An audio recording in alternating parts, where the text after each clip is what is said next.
বন্ধুরা good afternoon, আমি baby তোমাদের কাছে ছোট্ট একটা ভিডিও শেয়ার করতে আসলাম। যদিও এই ভিডিও আমি আগেও একবার পোস্ট করেছিলাম, তোমরা অনেকেই কমেন্ট করে জানিয়েছিলে দিদিভাই রুদ্রাক্ষ গাছ কখনো দেখিনি, দেখলাম আজকে প্রথম। তো ওই গাছের সম্বন্ধেই বলবো আজকে একটুখানি।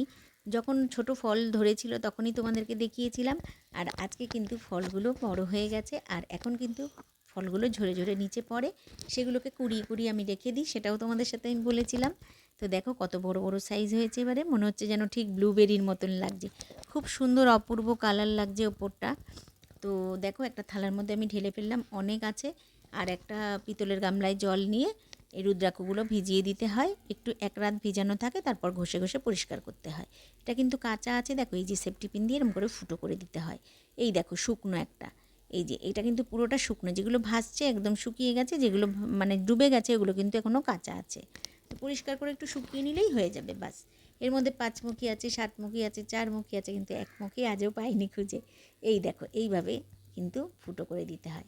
আর 1 বছর না, একদম ছোট ছোট ধরেছিল, তখন বাবা একটা বড় একটা মালা গেঁথেছেন, এই যে সোনা দিয়ে বাঁধিয়ে বাবা কিন্তু নিজে গলায় পরেন।